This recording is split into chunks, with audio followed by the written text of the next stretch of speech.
everyone. I would like to introduce you to the Knowledge Sharing Center. And today we're going to talk about HBCU perspective doing federal government contracts. Right now we have Dr. Chance Glenn and we have Dr. Paul Ruffin. So Dr. Chance Glenn is the Dean of Engineer here at Alabama A&M University, but he is also the president of Alabama A&M-RISE Foundation. So welcome, Dr. Glenn. Thank you for having me on. Well, thank you. And Dr. Paul Ruffin is a man that, you can't explain words for him. He's what you call the chief scientist. And he has also worked in the federal government sector. So he has a lot to tell you, and you will get a lot out of what he says. So right now I want to talk about what you guys feel about HBCUs being in the government federal perspective. Well, let me start off by saying this, that there's enormous opportunity, there's resources that are available in the federal government sector. What universities are used to doing, however, is going strictly after the grant side. Right. And there's a lot more revenue to be generated on the contract side. The problem is that it's a difficult task, and universities usually don't develop the resources that they need and the infrastructure that they need. Absolutely. To go. Right. So tell me a little bit about your background in the federal government market and how the RISE Foundation is probably one of the models that people should follow.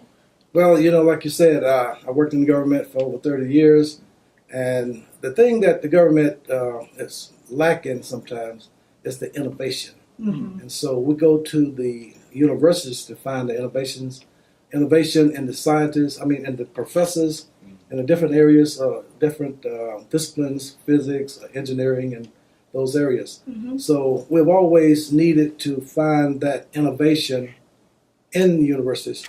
While I was there, we did that with other universities, more so not the HBCUs. Right, correct. But see, the good thing, the unique thing about Alabama A&M is that it's in a city, where we have a 4-star general, right, absolutely. AOC, we got a 3-star general, SMDC, we got 2-star generals with the POs, aviation and missiles, and PO missiles and space. Mm-hmm. And so we're the best, we're right there in the center. So talk about the difference in the grants and the contracts, because I think you hit on something when you said that the government needs a product, they need it on time, and you will face consequences. Right. I don't think the universities understand it. So Dr. Glenn, can you talk a little bit about the grant versus the contract? That's what I want to jump in. And it's even worse than that, because first of all, just as you said, there are milestones, products, deliverables. That's not how grants work. Right. Grants are, you get the money, you do the research, you write papers, you provide reports at the end. Mm-hmm. And sometimes that's not, as long as you, and usually grants have external evaluators who they'll determine whether you're doing the work that you're supposed to do.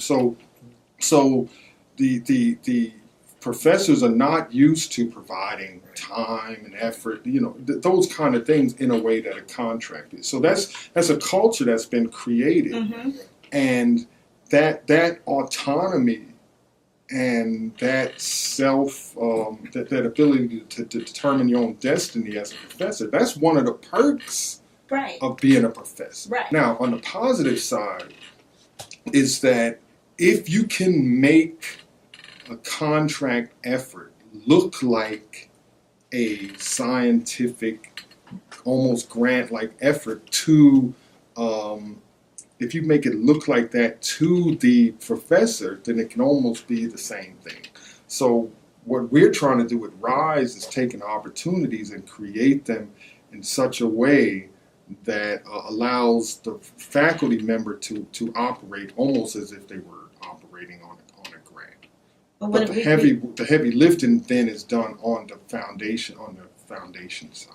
Okay, so me being a contracts person for over 20 years, that's difficult to try to form a contract to basically look like a grant. Okay, so the RISE Foundation, as I see it, because I've been working with you guys for many years, you have overcome that obstacle. You understand that there's timesheets involved, that when you have an effort, you have to record your time. That time then reverts to a charge number. That charge number reverts to what we call a project number. That project is to that contract. Therefore, the hours and the dollars are allocated to that contract.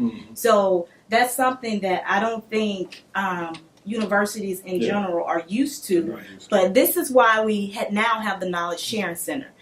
We are trying to create that culture because this year in 2017 for DOD, there's $583 billion. Okay, so and where the sweet spot for the universities is NASA. So although Dr. Ruffin worked at MRDEC and there's opportunities, NASA has an agency goal of 1%. And what's their budget for this year? $19 billion. So that equates to what? $190 million. Yeah. So what we're trying to educate everyone on here is that contracts is the new grant. Okay? We're not saying go away, grants go away, but we're trying to talk about giving you an opportunity to open up your revenue. I want to thank you all for sitting down with me to talk to the subscribers about the Knowledge Sharing Center and the importance of doing federal government contracts with HBCUs, the importance of teaming, the importance of internships, but mainly the importance of getting extra money. Yes. So thank you for sitting Thank you. down with me, and I hope you guys will subscribe and go through all the modules. You will learn a lot. Thank you.